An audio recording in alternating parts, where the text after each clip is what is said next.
It is Weather Wagers. The season rolls on. I am merely Brett Thackeray. And hello, everyone. I am Dan Tomaso on a colder November day. As they used to say, the games we remember are played in November. And there will be some games to remember this weekend, and maybe some games we want to forget played last weekend.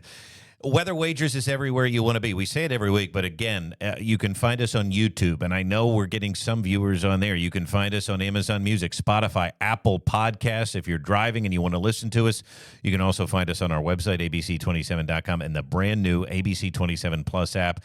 All smart devices, Roku, Fire Stick. We've got Apple, and we've got, of course, Samsung TV now. So we're everywhere that you want to be. But I do like that phrase.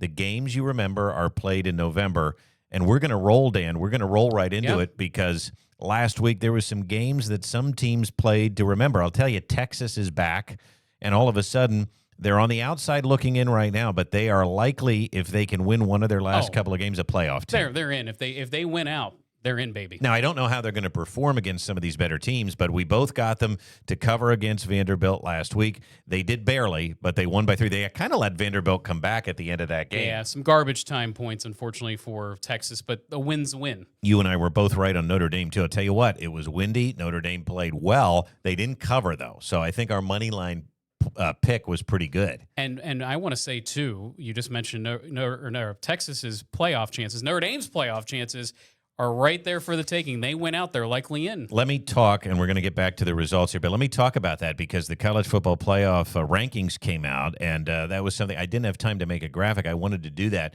so that everybody could kind of see the rankings. There's two things that stood out to me. Let's discuss them now since we're talking about Notre Dame. Notre Dame is number 10, and they have 2 losses. I believe they're the highest 2-loss team. Early season losses, which always seem to kind of defray the sting, if you will, of those losses. It is true, however, Miami, the team that Notre Dame lost to, is ranked 18th. Yeah, it's not a great look for Miami, especially lately. And the teleconference after this whole rankings were released basically said the committee wants to see more consistency out of Miami. That doesn't sound too good for their chances. Well, it doesn't, and you know, but having said that, they do have the same record as Notre Dame. They do. And yet Notre Dame is ranked 8 spots ahead of them, having lost to them. Is that a problem? Or, after hearing what the committee said, let me ask you this. Down the stretch, they both have to play Pitt, who is a ranked team. Yep. They've got some games coming up. Who do you trust more to finish out the season strong, Mario Cristobal or Marcus Freeman? Well, Marcus Freeman proved he can finish out a season last year, even despite an early season loss to Northern Illinois. I'm concerned about Mario Cristobal. I think he's the next name to be on a hot seat because his second half of the year record as a head coach is abysmal. Yeah.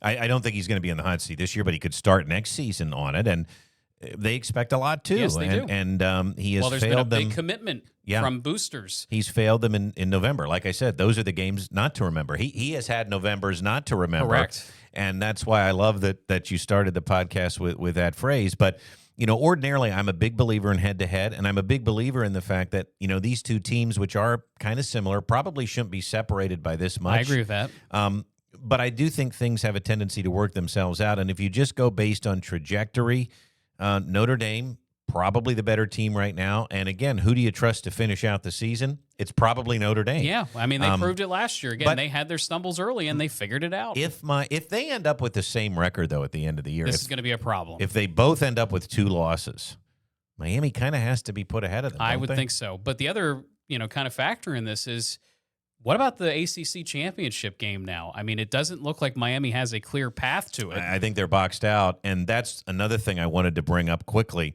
that the ACC is almost on the outside looking in. Yes, in other words, they are. Last year we talk about the Big 12 as being sort of a weaker conference, right? We know we have the Big 2, the Big 10, and the SEC.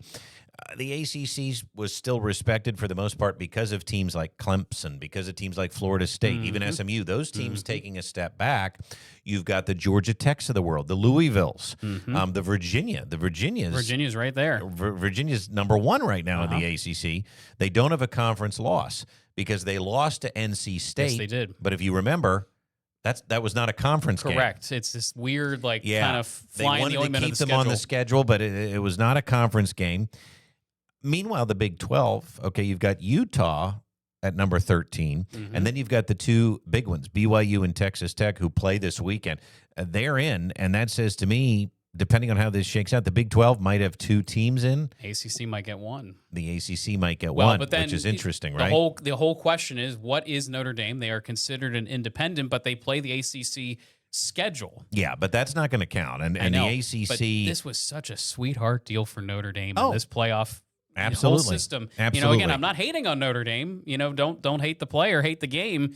They figured out a way that if they have two losses, they're in prime position. No, I'm not hating on Notre Dame either. I think it's, but I do think it's an advantageous spot, and I think Miami was in a bad spot here. But again, they have not looked great, and Carson Beck is an especially has not looked machine. Let's get back to the results. Tennessee, boy, I'll tell you, they man, I thought, and you thought they had a shot to win that game. They're out. I mean, they're ranked, but they're out of the playoff. They barely showed up, in my opinion. And all of a sudden, Brent Venables, Texas, and Oklahoma ranked right next to each other. That's going to be fun to see if he could sneak into the playoff. I don't think he needs to not be on the hot seat, but I do think he needs to finish strong, and we'll see if he can do that. The Lions, Dan, they've been hot and cold all year. Let me tell you something. They didn't cover. Nope. What's going on with Dan Campbell's team? Because you've had some suspicions about them. I've had some suspicions. I think it's a Ben Johnson problem, right? I mean, he was kind of the stir that got the drink going, if you will. I really wonder how big of a loss that was for Jared Goff and company. They just don't look the same potency on offense that they did before. Their defense is okay, but on offense, I'm not sure they can keep up with the big boys.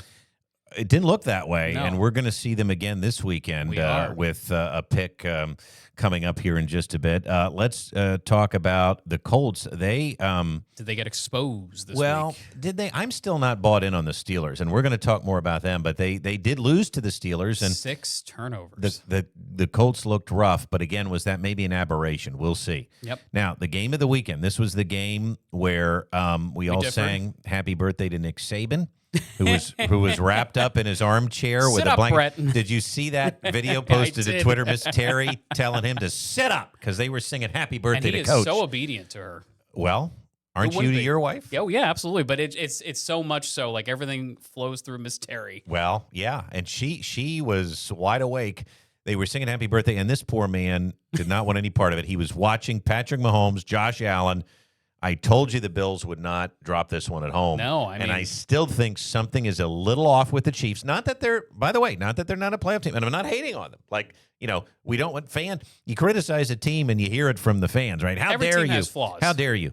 But I just had a suspicion this was going to be the time the Bills got it done, and I'm glad I did because this allowed me now. Well, the Bills needed it. I needed to pick up some games on you, and I did. This was one because I went 6-4. I also knew Kentucky was going to keep it close. I didn't think they'd win. Wow. But Dan, Oof. you picked Hugh Freeze, and I you're did. you're both out. Well, because I just figured they've played so many close games, and Kentucky wasn't this big juggernaut coming into the Plains. 3 points for Hugh Freeze in a game that they had to have. And again, this goes back to Dan. I know you don't like it when I say this because you've made fun of me all year. I knew when Aller threw the pick against Oregon that James Franklin was probably done. The vitriol after another big game loss and then to drop the next two, it became untenable. That performance in front of his home crowd again. Yeah, you can't do that. You can't do that.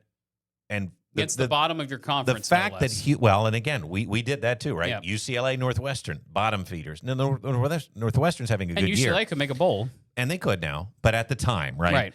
Look, Hugh Freeze, it's hard to believe he could never get the quarterback situation figured out. And he had success with quarterbacks at Ole Miss and at Liberty. So this is a real interesting case of Auburn kind of had to make this move. Well, I agree, but I also disagree because I have a trivia question for the both of you. So I want to bring in Mr. Shiner on this one.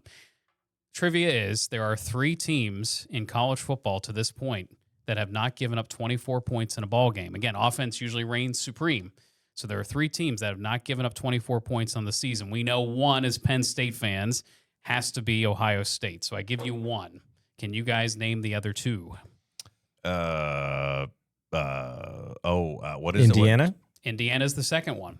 Really? Kirk Cignetti. They have not given up 24 points a game on the season yet. And How I about- know the answer, so I'm not going to say Okay. it. 'Cause I'm going to throw out BYU. You're thinking too hard. Oh, think am of- I? Think of Okay. the team we're discussing. You're going to get me. Hugh Hugh Freeze. Freeze? Hugh Freeze and Auburn have not given Seriously? up more than 24 points this season. I can't believe that. And that's why I think this might be Wow. a mistake in Okay. hindsight. And Auburn does this. Auburn gets Well, but rid of coaches pretty quickly. They do, but Interesting. and you say that it's a mistake, but how many quarterbacks are you going to give the man I agree. till he can You figure need, it you out? need the quarterback. But I Um, just think Yeah, I mean, when you have something that's working and at a pretty elite level right now, perhaps you stick with it just another year and see what happens. I don't know. well, I will say, though, again, the scene was pretty ugly. I agree with you. I agree with you. But I Um, also think you have to be careful how much you cave to the fan pressure, because what are we facing now? We have another coach in the carousel. We're going to get to that. Let's get back to the results because we do Yeah, I the know. segment. If I we know. have time, we're going to discuss all of this. Now, he was happy Memphis came through. They beat Rice pretty good, -14. Now, Houston was the one, too, and I did worry about this pick. They did not get it done. And, in fact, they lost They did. to Rich Rodriguez in West Virginia. And that's a blow to the Big 12. And I'll let you talk about your other two dandies, but the one we both liked, to me, it was an easy pick. I thought Vegas was behind the 8 ball here. The Broncos did it. The Broncos did it. I mean, again, they seem like they are the hottest team in the AFC right now, maybe more so than even the Bills coming off that Chiefs win. We're recording Thursday, as we always do. They play tonight against Vegas. They've got a big game coming up in a bit against the Chiefs. I wonder if that game will be flexed, because that's going to be one that everybody's going to be paying High attention interest, to. yeah. Very high interest. Your other pick, Stan, we know Miami. I know. I You went know? and picked Mario Cristobal thinking maybe this is the year. But, you know, again, a lot of college football fans feeling the same thing, They were 12.5-point favorites. and they couldn't get it done. Nope. At home, too, by the way. And then, or I'm on the road, I'm sorry. They were on the road, are but on the road. still. Yeah. Still. 12.5-point favorites. You Could didn't not even get it- pick them to cover. No, I just figured they would find a way to win. Right. And by the way, money lines are going away this week if you didn't notice in my picks yet. I'm proud of you. Georgia. Kirby Smart continues to roll. He is a machine. He's an anomaly right now in this current system.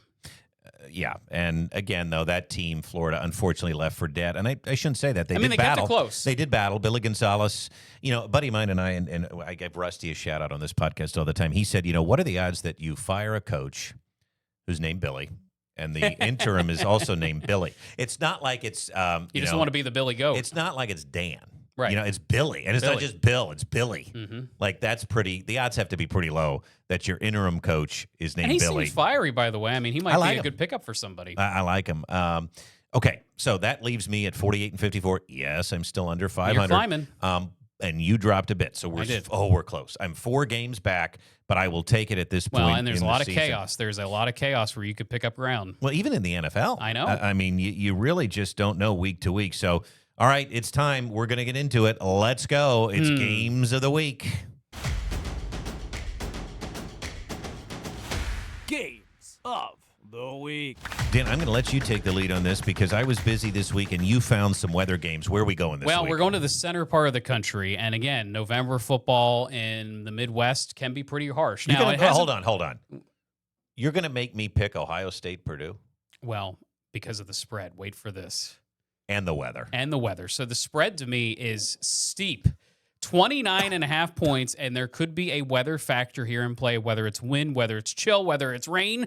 It looks like it has a little bit of all there on the table, but even more so, this is so interesting to me because Dan Lanning has no wiggle room right now. After losing to Indiana, they cannot afford another loss in the Big Ten. Well, and speaking of the college football playoff rankings, they are number 9. Now, again, if they win out, and I'm not even sure they need to win out. They need to look good. They need to look good. They need to win some of these games. They have a tough schedule. They play Iowa. Yep. They play USC. They play Washington. Yep. None of those are gimmies. No. And All 6-win teams. They're down at number 9 because they don't have a good win on their schedule. Correct. Penn State is no longer a good win. And it was too close of a win, too, by the way. So, yeah, I think that, if they start dropping games, he's going to be in trouble. Now they have to go to Kinnick. Where hopes go to die. November to remember Yep. your line from the beginning. I that know. could This come into is play here. so- this to me is the game of the weekend that I'm going to follow. And then a coach that Penn State would love to target. I don't think it's going to happen. There's 2 of them in this matchup. Well, true. That's true. Eli, too. Eli may be more realistic. But Texas A&M on the road. Is there weather with this game? There is weather with this game. So again, there is a storm system that basically encapsulates all three of these college towns. So when we play this ahead, look how cold it is. First of all, temperatures in the 40s. Yeah. Now, by the way, I listened to the Bear Bets podcast with Chris Felica, Jeff Schwartz, who was a former O-lineman for Oregon. He's tired of people talking about the weather with Oregon because he said, you know what, folks, it gets cold here. We know how to play in the cold. We know how to play in the rain. I agree with him. Yeah. I do think sometimes the weather's made too much of with some, especially a team like Oregon. Well, but do they know how to play in at Kinnick, Kinnick? right, where the fans are right on top. You look at this forecast, rain moving in during game time for both Columbia and Iowa City, and then very, very close to being a problem in West Lafayette too. But look at the temperature drop in Iowa City into the 30s by game's end, and possibly some wet snow. I mean, that's November in the Big Ten. Now, the winds hold off until the storm system comes through. There may be some uptick during the game, but I think it's more after the game. Just yeah, wanted but to put look that out at Columbia, though. I know. That could be windy Saturday night because that game is the night game, I believe. So now we go on to Sunday. And what did you find here weather-wise? Well, so this is an interesting game to me because the Ravens, all of a sudden, they're figuring it out with that Steelers loss 2 weeks ago. They're back into the playoff picture. They're not dead in the They're division not dead. either. That's what I because- mean. Yeah. They could still win the division. It's wild. The Steelers had their chance to bury them. They didn't do it. So here they are. They have Lamar Jackson back. They take on the Vikings. The Vikings just helped out the Eagles this past weekend. J.J. McCarthy's back. I think there's some smoke and mirrors there. I'm not sure it's a great offense. We will wait and see. The other game that's very interesting, two upstart teams in the Patriots and the Buccaneers, 2.5-point line in Tampa. Might be a little weather there, too. Yeah, I don't know if the Bucs are an upstart team, but they're definitely a team that is always dangerous. Todd Bowles has done a remarkable job, and Baker Mayfield, too. I just say upstart because they weren't considered highly at the beginning of the season. I suppose so, yeah. But I think the Patriots are the team to watch. I'm not sure they can win this game, but they are. If you're a Patriots fan, first of all, you got to love the hire. You got to be very happy right now. And, after sort of being left for dead in that division, man, they're making some noise this year. But they do have to travel to this one, and I really kind of like the Buccaneers. Okay. Now, this one, I don't know if there's going to be weather. Oh, I think there's going to be, my friend. Okay. Again, November to remember, Lambeau Field. Frozen tundra. And it might be pretty darn cold, and there's at least a chance of snow showers during the game. Well, let's take a look at this here. Now, Minneapolis, of course, It's not indoors. non-factor. But I just figured I would show it because Yep. I wanted to kind of show the landscape that it's cold. It's going to be cold. It's going to be cold in Green Bay, so Yeah. perhaps favoring the Eagles' running game and Saquon Barkley. But look at that snow all around Green Bay. I'm not saying it's going to snow the entire game. Now, also, that's Monday night. No, I know, but I'm just saying I think there will be snow showers in the vicinity, and there could be some snow on the field and in the stands. Okay, and then we've got the Tampa Bay game, too. This could feature some wet weather. Yeah, I think there's a chance of thunderstorms. Right now, there's a stalled front that's going to be kind of hovering near Central Florida. Not a guarantee that there's a lightning issue, but it's something you have to pay attention to. Even though it's November, it's still mild down there. We go from snow in Minneapolis and Quite the perhaps Green dichotomy. Bay, and again, some light snow and some wind to some thunderstorms with Yep. temperatures in the 70s in Tampa.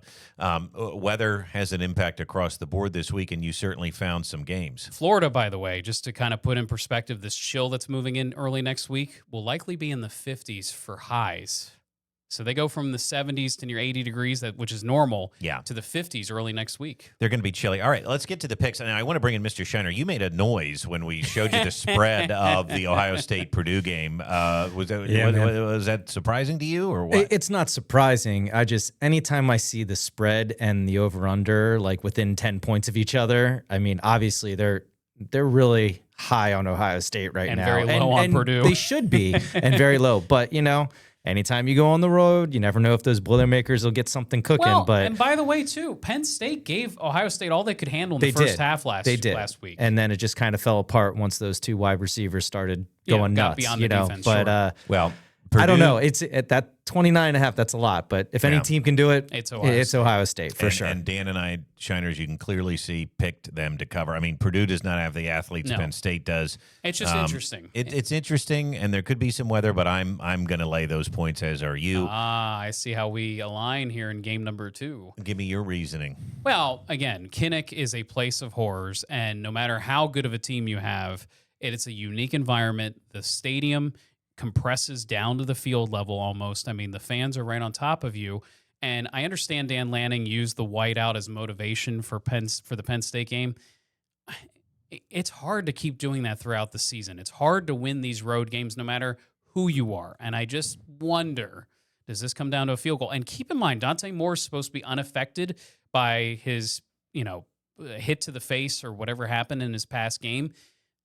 I want to see that he's totally 100% healthy. They're saying he is, but is he? What is Oregon's best win?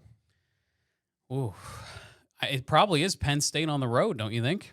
Well, I'm looking. I'm gonna go to the schedule here, and well, I'll keep talking. So I'll move on to game number 3. Well, here. no, hold on. I just sorry, I have it here.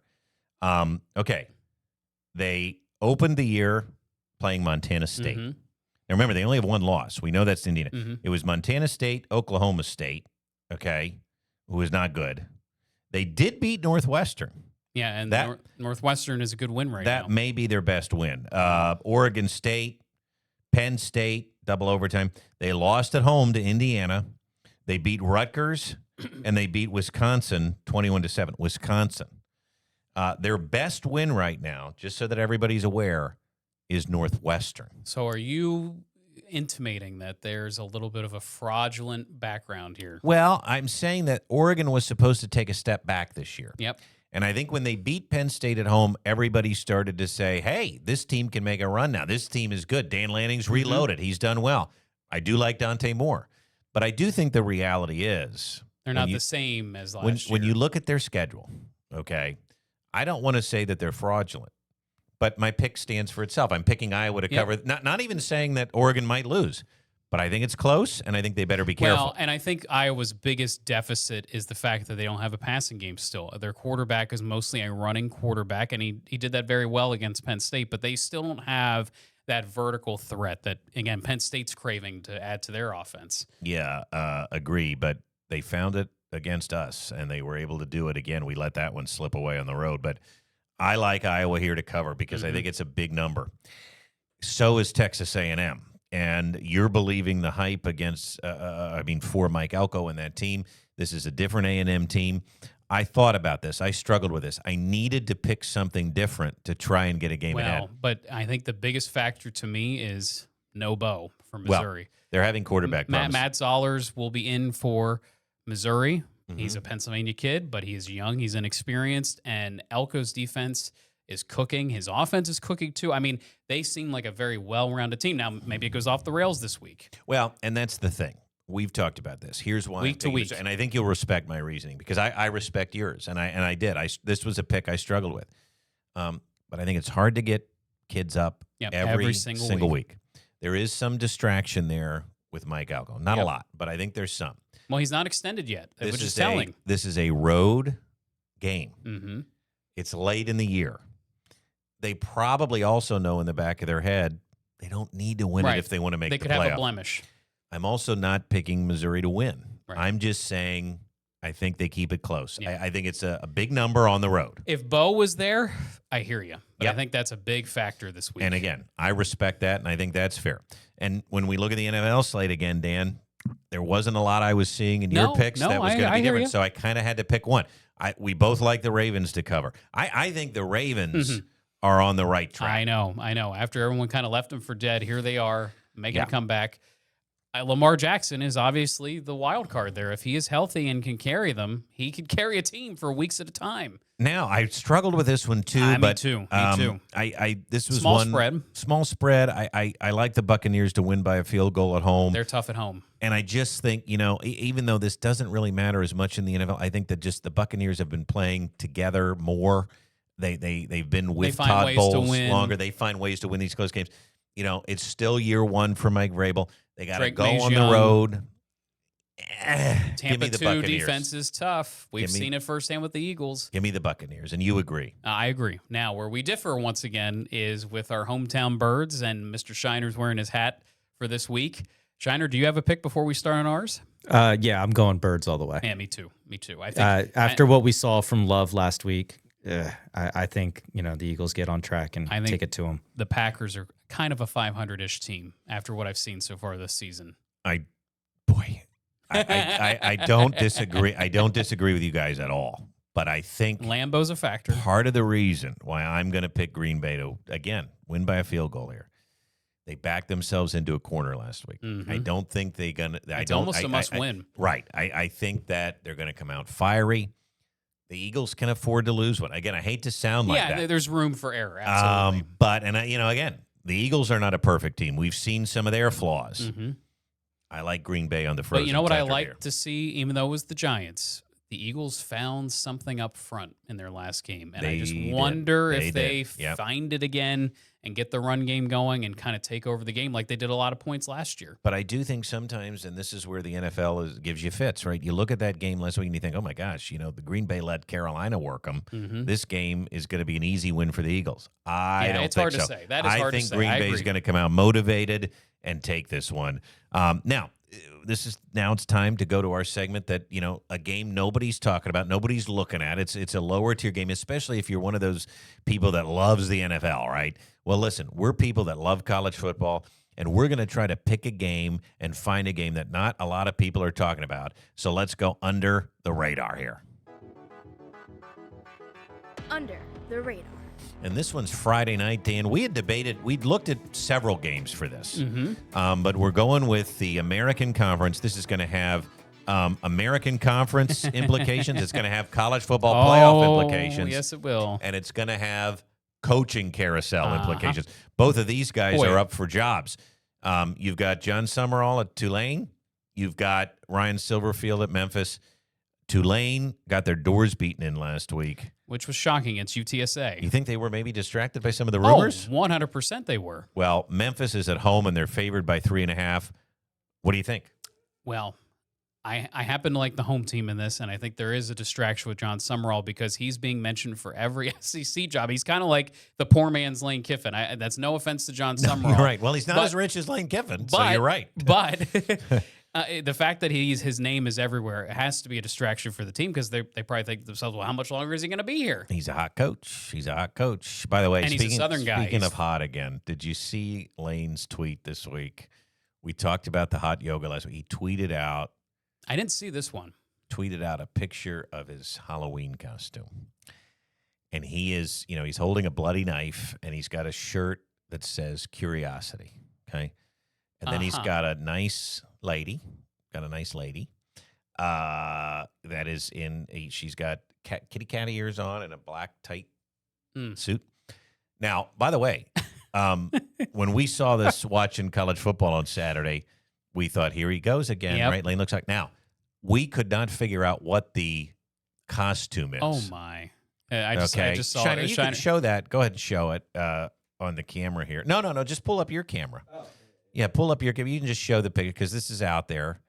Can you hold that up there and see if they... Oh, there he is. Now, do you know what that costume means? Do you know what that is? No, I have no idea. And All right. usually Curiosity with him, it's killed the cat. Curiosity killed it. Ba-dum-bums. It took us days. Finally, my buddy Rusty texted me, and I didn't. He said, Wow. Curiosity killed the cat. Well, I said, what? Like, it was so out of the blue. This was days later, and he goes, Lane's costume. And I said, oh. Wow. Now I get had it. no idea. I really wasn't thinking about the costume. No. But Lane, good job. John Summerall, though, hot coach. Yep. And he took a picture with his feet up at his private jet. So whatever that meant. Whatever that meant. Yeah, that's exactly right.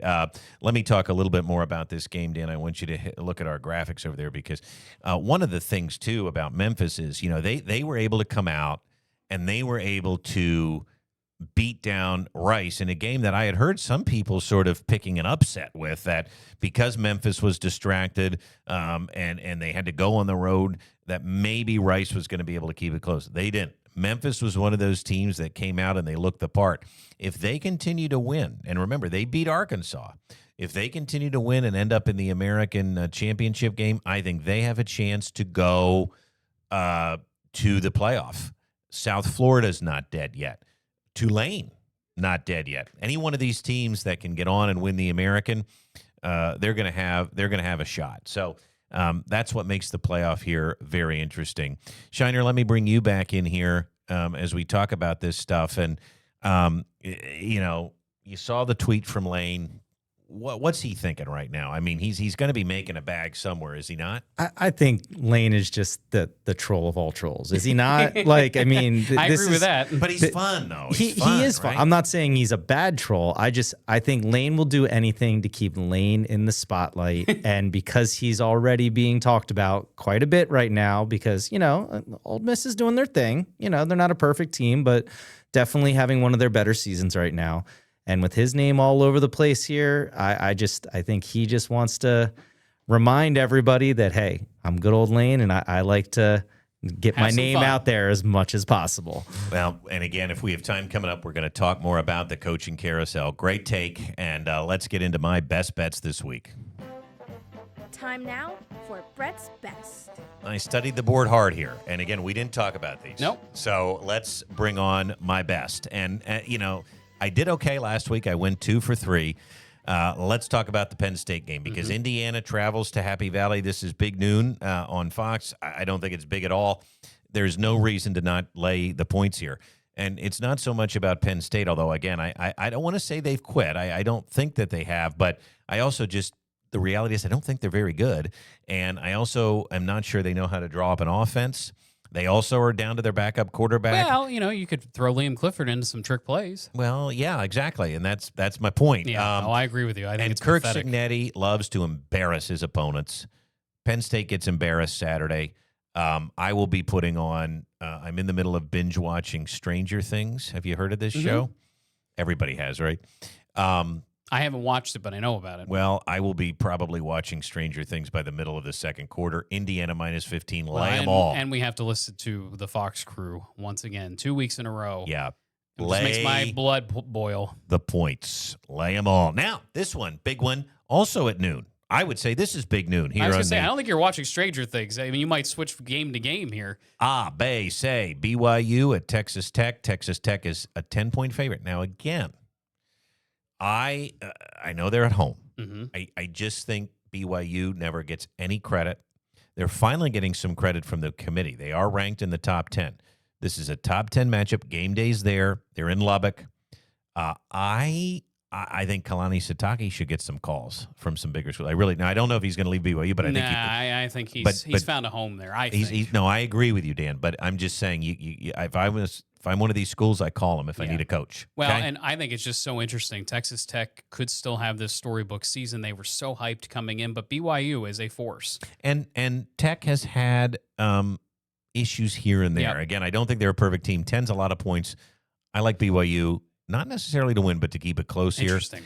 And then I did pick an NFL game this week, and I know you've shied away from this on your dandies, and I'm like you. I mean, I feel I have a better sense of college. The slate just wasn't great this week, is part of my reasoning. But I still don't think the Steelers are a complete team. I think there's issues there. They have to go out to L.A. Now, by the way, not that the Chargers don't, but I do like the Chargers in this scenario. I agree with you. I mean, I think that's a game, if I were to pick it, I would probably pick the Chargers to win and cover. It's a field goal. And I'm going to do that. So let's get into Our old friend Harbaugh, huh? Yeah, he's out there, I guess, in more ways than one.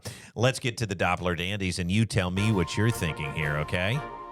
Well, I like that It's BYU Doppler Texas Tech Dandies. game as well. I mean, there was just no weather involved, so it wasn't part of our weekly picks. So I take Texas Tech here.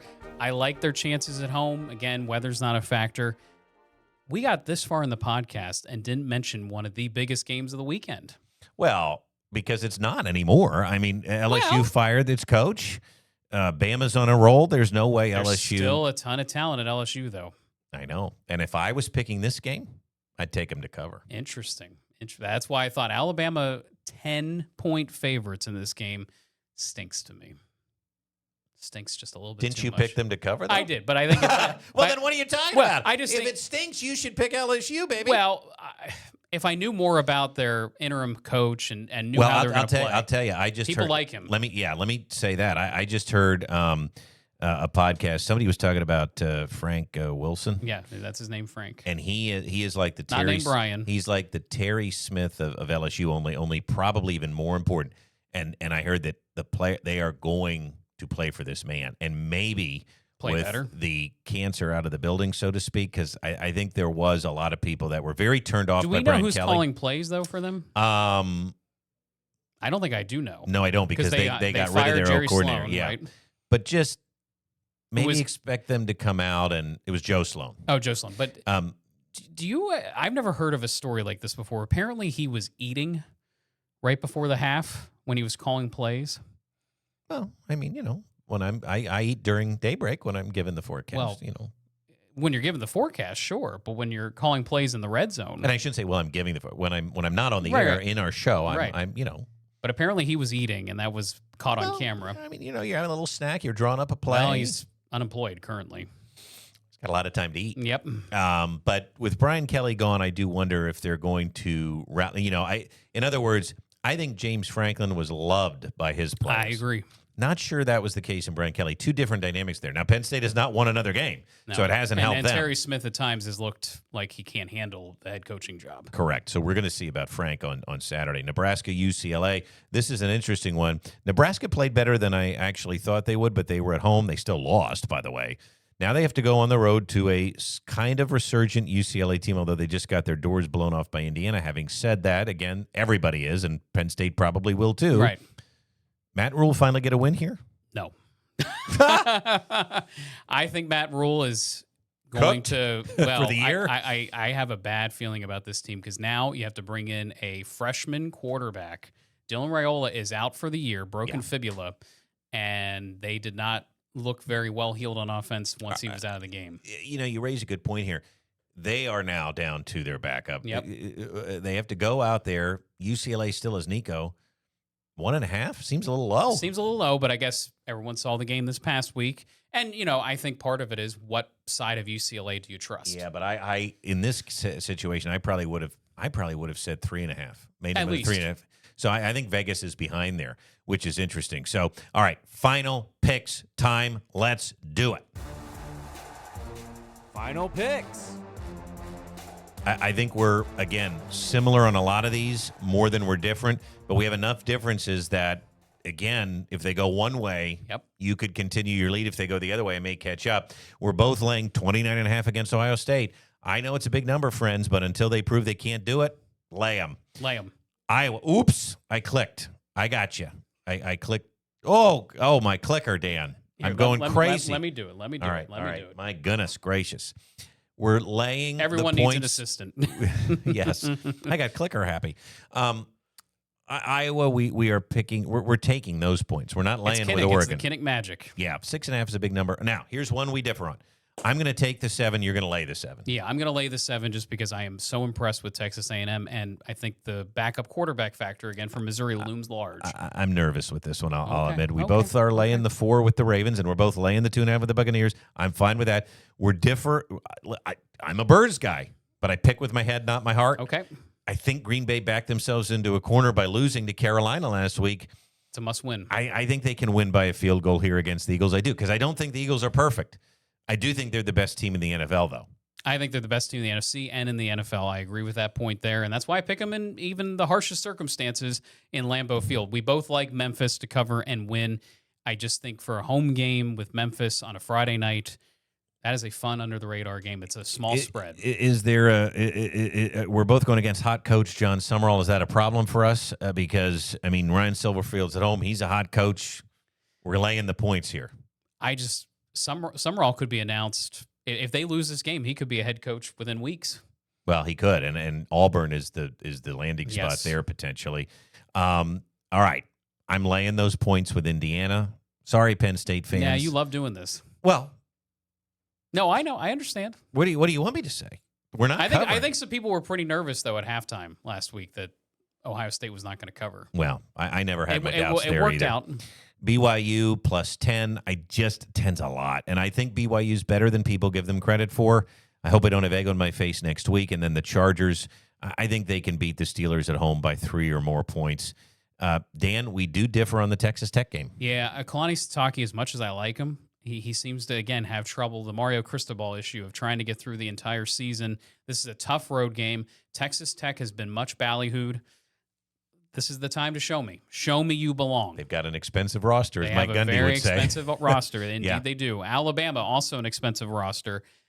I will take them at home. But You the fact almost this talked is yourself into. I know. You almost talked yourself into right here taking LSU. I know. I think the biggest factor to me is that Nussmeier has not lived up to the hype. Now, maybe that was Brian Kelly's fault, but maybe it was the offensive coordinator's fault. There's just a lot of unknowns. Again, I would not be surprised if LSU won this game. It's a rivalry game. Anything can happen. Yeah. The good news for you is it is in Tuscaloosa, Yes. and you're going to take UCLA and not blink. UCLA, the fighting Jerry Neuheisels. I know he's not the head coach, but he really, I think, brought them a You spark. like his hair, don't you?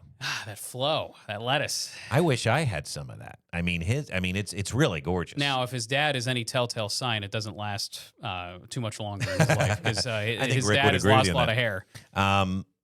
Well, there it is. So let's see how we do this week. Now, we are very short on time this week, but guys, instead of getting into the whole coaching carousel, we've heard the names, and I wanted to talk a little bit about Florida, LSU, Auburn, but the latest is Auburn probably is going to target John Summerall. LSU thinks they're too good for John Summerall. They want to make a splash. Well, the last time they made a splash, it didn't work LSU, out. as of this morning, now has an AD issue. That is he the AD? Is he not the No, AD? I'm pretty sure they named him the permanent Well, AD. apparently this morning that turned. Oh, really? Yes, that he might not be a full-time candidate for the job. It sounds like, There's a lot of meddling going on. yeah, which does sound like Auburn usually. Uh-huh. So maybe they can get ahead there. I don't know where Florida stands. I think Eli Drinkwitz is still in play there. He's still in play at Penn State. We're almost out of time. Give me a name. Give me your top name realistically right now that's in play at Penn State. Shiner. I'm going way off book here, and I can't believe no one said this name yet. David Shaw. Do you think he comes out of the NFL ranks? He did a lot with a little at Stanford, lost the voice, took some money to go to the NFL. I don't know. What do you think? You guys are you're I actually scrunching don't your hate it. noses. It's just like I'm just like no one said this guy. He did a lot at Stanford. He did a lot. And I think it's a different animal coming to Penn State where you can recruit and you don't have to Exactly. worry about academics. He had to deal with super high academics, and I think his players played for him. He had some good players there. Man, Brett really hates that. That really hates But it. I think Brett's still waiting on this splash higher, but I think people do need to lower their expectations. No, I'm not. I agree with you, but David Shaw would be. You don't think he would be a good guy in Happy Valley? So, there's the jump off a cliff higher like Matt Rule, Yep. right? I would jump if we hired David Shaw. And somebody else said Pat Fitzgerald, I would jump. Oh, I don't. No. There's too much To me- baggage with to me, that. there's- and but to he me, has they're- his own yeah, off no. the We don't field need thing that scandal. he got Listen, in. Whatever. I love I'm it just I'm because throwing out a new I'm- name that I'm- no one has said. This may be the clip that we promote. Okay. There you go. Okay, because I'm stunned by that name. I don't love it. And I did ask you for a name, and You you did, gave Yeah, me well, one. he provided a name. To me, it's Brian Hartline. And it's the Oh. only one that makes sense to me. The Big Ten success, I think, is critical to this hire. But can they get him? Oh, I think Yes, so. no, I think You they think? can get him. I think the people at Penn State want to hire a current head coach, And I though. think that's a mistake. Because, again, the guys that have won a national championship, Kirby Smart, Dabo Sweeney, going back to even Ryan Day, they were coordinators or they weren't head coaches before they got hired by their school. I agree. That's telling. I agree. All right. And, just to be different, because I'm with you, if we announced that we hired Brian Hartline today, I'd sleep like a baby. Yep, I think But we I all would would. also be more than okay with Bob Chesney, who is a Pennsylvania guy at James Madison. He's a group of 5 guy. We've seen these guys do well. The last James Madison head coach doing pretty well. Yeah, no, I Kirk like that Cignetti. connection. Yeah. So I will give you Bob Chesney's name and say that Penn State fans, if it would be him, you should sleep good as well. That is going to be a wrap. I hope everybody sleeps well this week. I hope everybody enjoys whether you're binging Stranger Things or whether you are binging football games on Saturday, and hopefully it's either or this weekend. We want to hear from you. You can always write to us at weatherwagers@gmail.com. Tell us your thoughts on the games, on our picks. Dan, why don't you send us home? It's been fun, and the chaos is going to continue. I'm sure we're wrong about several things this week, but I'm also sure that we're right. So follow us, check us for next week. We'll see you then.